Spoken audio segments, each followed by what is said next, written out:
சீமான் அவர்களுக்கு வர்றதுக்கு என்னென்ன விஷயங்கள்? வேலுப்பிள்ளை பிரபாகரன் தான் காரணம். இந்த கப்பல் கரை ஏறுன்னு சொன்னா மக்கள் தானே ஏறுவாங்கன்னு வேலுப்பிள்ளை பிரபாகரன் கொடுத்த நம்பிக்கை தான் சீமானுக்கு அது காரணம். வெறும் சீமானால இல்லை, வேலுப்பிள்ளை பிரபாகரனுங்கிற ஒரு இன்டர்நேஷ்னல் கொரிலா, யாசர் அராபத்தை விடவும் பெரியவர்னு உலக அளவில் பேசப்படக்கூடிய ஒரு 7 நாடுகளை எதிர்கொண்ட ஒரு பெரிய மாவீரன். அவர் கடந்து வந்த பாதையில் அவர் அனுபவ அறிவில் உணர்ந்ததை, அவர் கற்றறிவில் பட்டறிவில் உணர்ந்ததை சீமானுக்கிட்ட கடத்தினது தான் அது காரணம்.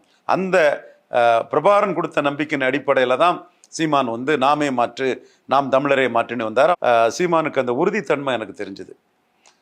குறிப்பாக அவர் வந்து காங்கிரஸ்காரங்களே ஒன்றுமில்லை வேஸ்ட்டுன்னு போட்ட எங்கள் அண்ணன் சிவாஜியை வந்து தமிழினத்தின் மிகப்பெரிய கலைப்பெருமைன்னு அதை ப்ரொஜெக்ட் பண்ணார். அது நமக்கு அந்த மயிலை மாங்கொல்லையில் கூட சிவாஜிக்கு தமிழன் சிவாஜின்னு ஒரு சிவாஜிக்கு ஒரு அடையாளத்தை கொடுத்து அதை பெருசாக பண்ணார்.